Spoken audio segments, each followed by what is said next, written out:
I want your eyes almost angry. Angry. Give me angry eyes because, yes, yes, more, more, more. This is theater. Yes, more. Great. This is great. Hold that. Lovely. Photography for me it's more a means to an end. In other words, is an intellectual engagement that allows me to perhaps preserve a little bit of a bygone culture, of an oral tradition, but also of emotions, passing emotions. I'm an Italian photographer who's been based in New York for nearly 25 years now. I live on the very northern part of Manhattan, near the Cloisters, and I have a small portraiture studio there where I mostly shoot large format portraits. I don't have any stories like, oh, my father gave me a brownie and I started, no.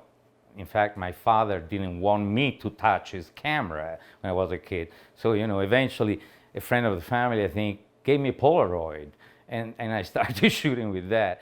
But I don't have any particularly poetic stories about how I started. Like fixing your hair, which is kind of fun if I try and show you because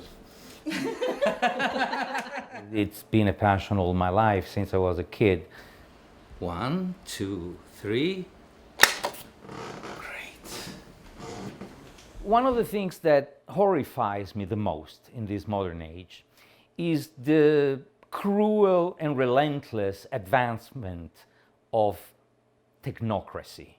New technology is continually introduced with the sole scope of reducing the human interaction with the machine. Those thousands of selfies people shoot on their cell phones today are picture files that probably 10 years from now won't be even readable.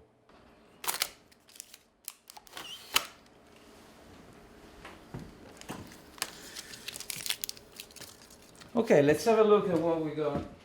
The process behind this kind of photography requires you to dig into the best part of your being human. It's nice, right? Yes, it's really As an artisan, as a lover, as a fine practitioner of something you love.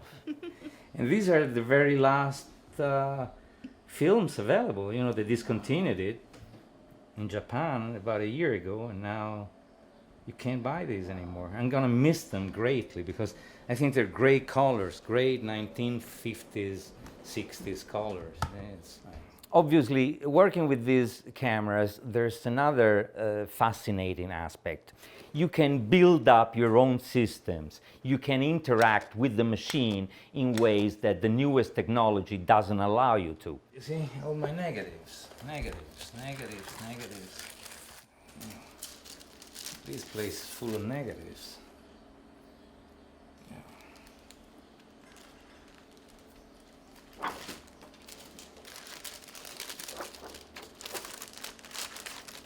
And what I like really is the fact that these things, they don't require any electricity to exist. You know what I mean? Like a negative like this, I put under a glass, I put a piece of paper on top, photographic paper, I go on the roof, expose it to the sun for a few seconds, and I make a print. In other words, I don't need JPEGs, TIFFs, PNGs, computers, software. It's just a very organic way of doing it, I suppose.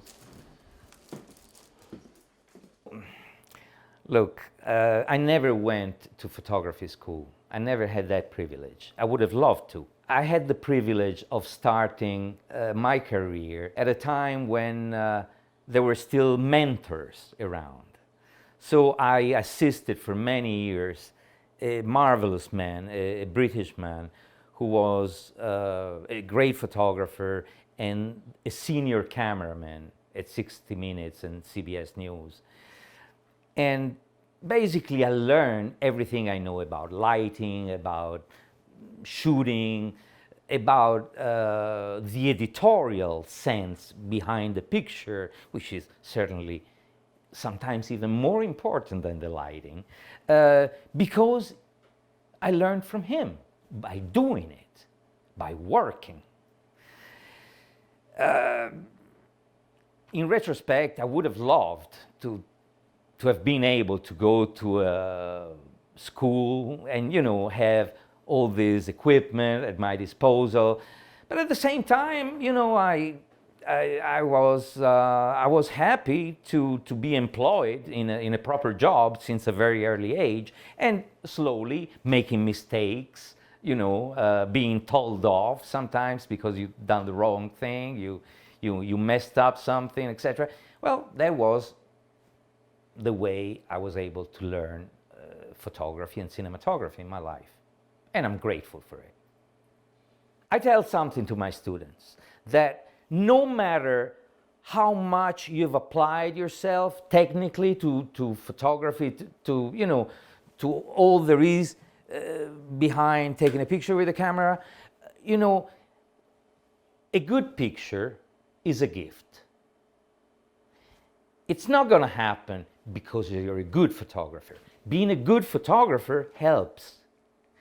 But that good picture is a gift where the universe is basically channeling something through you and your camera and your subjects, and you get the picture. But it's not because of your ego. It's not because of the interviews or the Emmys or the social and corporate and financial validation you've obtained in your life. You'd be surprised, but not many people seem to realize that. That's why a good friend of mine once said to me after I took her portrait, but Giovanni, I've never seen anything like this. Photography is your meditation. She was right.